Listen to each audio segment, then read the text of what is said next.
Let's mic news at 9। Let's mic समाचारों के साथ मैं बहिर सिंह।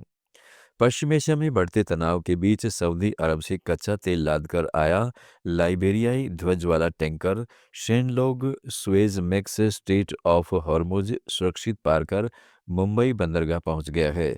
इस जहाज की कमान एक भारतीय कप्तान के हाथ में थी, जो ईरानी अधिकारियों से मिली अनुमति के बाद यह रास्ता पार हुआ। टैंकर 1 मार्च को रास तनूरा बंदरगाह से रवाना हुआ था और अब मुंबई में पहुंचकर 1,35,000 टन से ज्यादा कच्चा तेल उतार रहा है, जो महूल की रिफाइनरियों को सप्लाई किया जाएगा। भारत सरकार इस क्षेत्र में भारतीय जहाज़ों और नाविकों की सुरक्षा पर लगातार नजर रख रही है। हॉर्मुज जैसे महत्वपूर्ण मार्ग से रोजाना दुनिया के बड़े हिस्से का तेल गुजरता है, जिस पर फिलहाल ईरान ने रोक लगा रखी है। पश्चिम एशिया में ईरान, इजराइल और अमेरिका के बीच युद्ध अपने 13वें दिन में और तेज हो गया है। ईरान ने शिपिंग और ऊर्जा ढांचे पर हमले बढ़ा दिए हैं, जिससे ब्रेंट क्रूड तेल की कीमत $100 प्रति बैरल के ऊपर पहुंच गई है। इराक के बसरा बंदरगाह के पास 2 विदेशी तेल टैंकरों पर ईरानी विस्फोटक नावों और ड्रोन से हमला हुआ, जिसमें एक भारतीय क्रू सदस्य की मौत हो गई।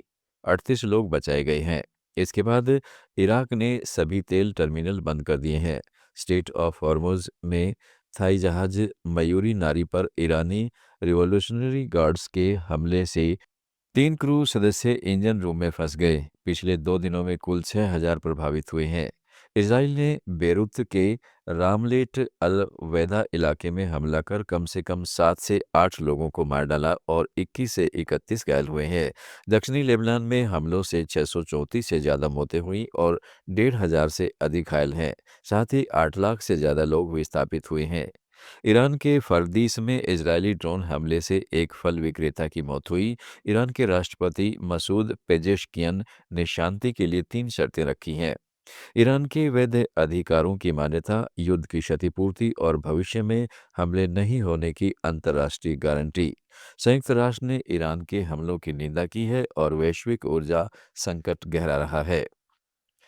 भारतीय विदेश मंत्रालय ने ईरान के सुप्रीम लीडर अयातुल्ला अली खamenei की मौत पर शोक पुस्तिका पर हस्ताक्षर में कथित 5 दिन की देरी के आरोपों को खारिज कर दिया है। प्रवक्ता रणधीर जायसवाल ने दिल्ली में साप्ताहिक प्रेस ब्रीफिंग में स्पष्ट किया है कि शोक पुस्तिका पहली बार खुलने के दिन ही 5 मार्च को विदेश सचिव विक्रम मिस्री ने ईरानी दूतावास में भारत सरकार की ओर से हस्ताक्षर किए थे। उन्होंने कहा था कि महत्वपूर्ण मुद्दों पर सार्वजनिक टिप्पणी करने से पहले खुद को अपडेट करना चाहिए और गलत जानकारी पर आधारित बयानों से बचना चाहिए। खamenei की मौत 28 फरवरी को अमेरिका इजरायल के संयुक्त हमले में हुई थी, जिसके बाद भारत ने शुरुआत में कोई औपचारिक बयान जारी नहीं किया था, लेकिन विदेश सचिव के हस्ताक्षर से संवेदना व्यक्त की गई।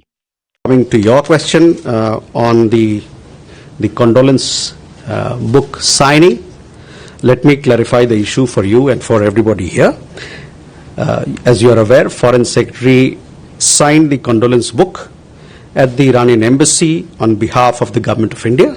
He did so on 5th March itself, which was the first day of the opening of the book.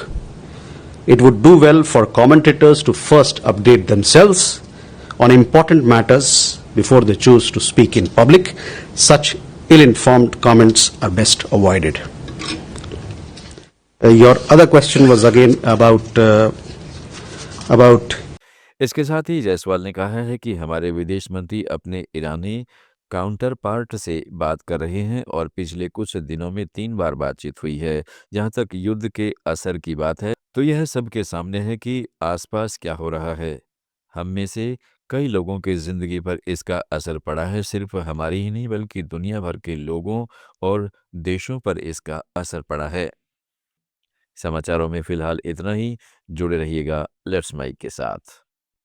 आप सुन रहे थे let's mic more than radio. Follow कीजिए हमें हमारे सोशल मीडिया प्लेटफॉर्म्स पर। It's time for news. It's time for more than radio. Presenting the first radio news app, Let's Mic.